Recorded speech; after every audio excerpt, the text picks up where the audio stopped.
Baik sahabat Inspirator Muda Indonesia, berjumpa lagi dengan saya Fitri Sakti di channel Inspirator Muda Indonesia. Seperti biasa saya akan menyapa Anda dengan salam saya. Assalamualaikum warahmatullahi wabarakatuh. Alhamdulillah, semoga hari ini sahabat Inspirator Muda Indonesia dimanapun berada diberikan kemudahan dalam menjalankan semua aktivitas-aktivitasnya. Pada video kali ini saya sudah merangkum ya sebuah materi yang sangat cocok ya, yang mana ini menjadi pertanyaan oleh semua siswa, terutama yang sudah mau menaiki kelas 12. Kelas 10, kelas 11 sudah menanyakan terkait pertanyaan ini, yaitu yang tidak lain adalah lebih bagus, lebih enak masuk kuliah atau kedinasan. Itu pertanyaan yang sering menghantui sahabat Inspirator Muda Indonesia, karena kadang mereka belum tahu detail, belum tahu betul bagaimana perbedaan keduanya. Oleh karena itu, Inspirator Muda Indonesia pada kesempatan kali ini akan memberikan video materi terkait perbedaan kuliah dan ngambil kedinasan. Perbedaan sekolah kedinasan dan kuliah di perguruan tinggi negeri ya. Sekolah kedinasan dengan perguruan tinggi negeri umumnya merupakan pilihan institusi pendidikan tinggi yang bisa menjadi tujuan lulusan SMA sederajat. Meskipun sama-sama berdiri sebagai institusi pendidikan tingkat lanjut, keduanya memiliki beberapa perbedaan mendasar. Nah, jadi sebelum sahabat Inspirator Muda Indonesia menentukan mau kuliah atau mengambil kedinasan, alangkah baiknya sahabat Inspirator Muda Indonesia sudah memiliki pemahaman terkait perbedaan dari perguruan tinggi negeri sama masuk di kedinasan. Baik, yang pertama adalah penyelenggara pendidikan. Perbedaan pertama dari sekolah kedinasan dan perguruan tinggi negeri umumnya yaitu penyelenggara pendidikan ya.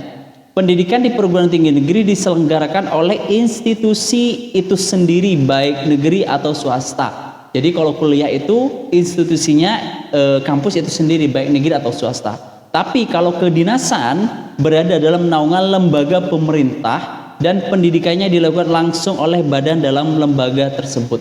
Jadi kalau kedinasan yang menyelenggarakan itu institusi pemerintah yang langsung berkaitan dengan lembaga itu, badan lembaga itu sendiri. Contohnya misalkan perpajakan ya.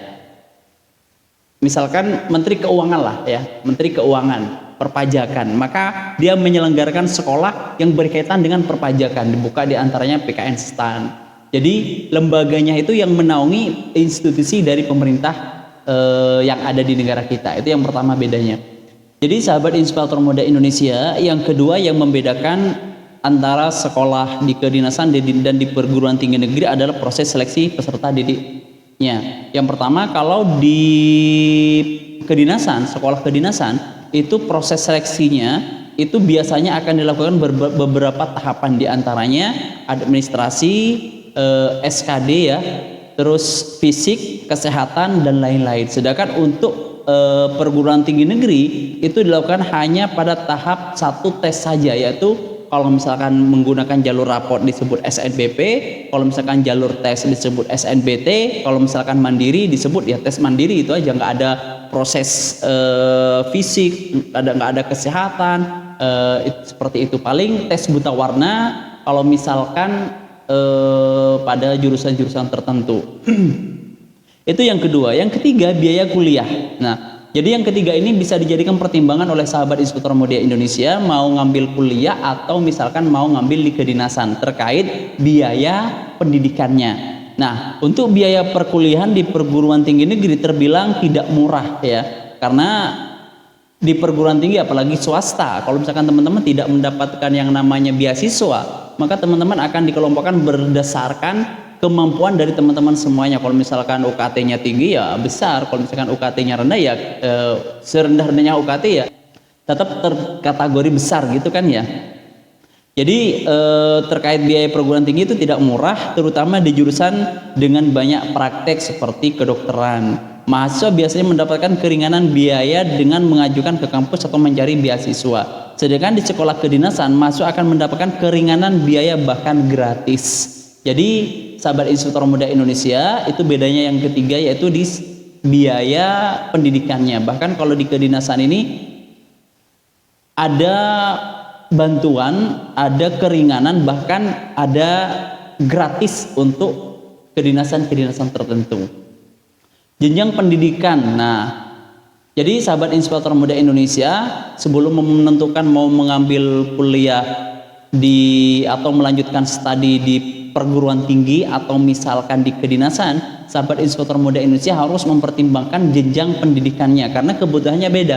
Kalau misalkan teman-teman jenjangnya mau kerja di sebuah perusahaan atau misalkan jenjangnya mau S1 atau S2, maka ngambilnya ya di kampus. Nah, karena perbedaan lainnya yang perlu diperhitungkan ketika memilih sekolah kedinasan atau kuliah adalah jenjang pendidikan. Di sekolah kedinasan, pilihan jenjang pendidikan yang ada kebanyakan berada di tingkat diploma. Jadi hanya sebatas D3 atau D4, tidak sampai ke sarjana seperti itu. Sedangkan di perguruan tinggi pilihan jenjang pendidikan lebih banyak, yaitu diploma atau sarjana. Jadi sahabat Inspirator Muda Indonesia itu perlu dipertimbangkan juga. Yang keempat, proses pendidikan. Nah, proses pendidikan ini terutama di perguruan tinggi negeri dan di sekolah kedinasan juga tentunya berbeda. Di perguruan tinggi negeri mahasiswa akan menjalani perkuliahan sesuai dengan kombinasi praktik dan teori sesuai jenjang. Sedangkan di sekolah kedinasan, taruna tidak hanya mengikuti kelas karena ada institusi yang menganut semi militer.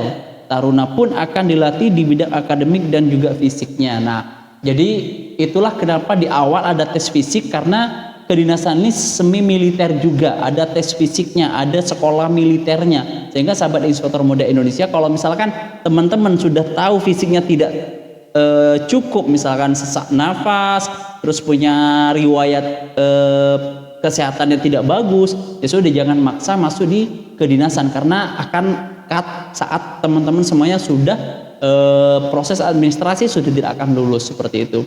Yang selanjutnya adalah prospek kerja. Nah, ini juga perlu dipertimbangkan ya. Prospek kerja juga menjadi perbedaan yang cukup mencolok dari sekolah kedinasan dan perguruan tinggi. Lulusan sekolah kedinasan memiliki prospek kerja sebagai aparatur sipil negara atau ASN, terutama jika mengikuti program ikatan dinas. Jadi ini biasanya yang dikejar oleh teman-teman Inspirator Muda Indonesia dimanapun berada, biasanya ini oleh teman-teman yang saat ini sedang duduk di bangku SMA, biasanya prospek kerjanya ini ketika mengikuti ikatan dinas, itu otomatis ketika sudah lulus, ketika sudah selesai, maka akan ditempatkan di sebuah institusi yang berkaitan dan langsung menjadi ASN. Itu enaknya di sekolah kedinasan. Sedangkan perguruan tinggi negeri, sedangkan lulusan perguruan tinggi negeri umum tidak terikat dan bisa kerja dimanapun, baik di pemerintah, BUMN atau swasta. Jadi yang di perguruan tinggi negeri ini lebih general, lebih umum, tapi yang kedinasan ini lebih spesifik. Misalkan di STAN ya sudah nggak bisa lamar di PLN. Jadi tetap berkaitannya nanti di administrasi negara seperti itu. Jadi itu jadi pertimbangan teman-teman semuanya, makanya kuotanya sangat terbatas sesuai dengan kebutuhan institusi yang berkaitan seperti itu. Jadi sahabat Inspirator Muda Indonesia, itu sekilas dari perbedaan mau masuk kedinasan atau misalkan mau sekolah ke perguruan tinggi negeri, bergantung kebutuhan teman-teman semuanya. Apakah jenjang karirnya mau S1, S2, S3? Kalau jenjang karirnya mau seperti itu, maka otomatis harus kuliah di universitas atau di PTN ya. Tapi kalau misalkan teman-teman mau berkarir di sebuah pemerintahan, mau berkarir di sebuah instansi pemerintahan, misalkan di perpajakan, misalkan di Kementerian Keuangan, maka teman-teman harus mendaftar yang namanya kedinasan. Mungkin jadi itu perbedaan antara masuk kedinasan dan masuk di perguruan tinggi negeri. Teman-teman bisa memilih mau masuk PTN atau masuk di kedinasan. Jadi itu sahabat Inspirator Muda Indonesia, perbedaannya masuk di perguruan tinggi negeri atau swasta dan masuk di sekolah kedinasan. Teman-teman silakan cari informasi lebih lanjut. Mungkin itu hanya sebatas pengantar dari saya, kurang lebihnya saya Afri Sakti, Inspirator Muda Indonesia. Wassalamualaikum warahmatullahi wabarakatuh.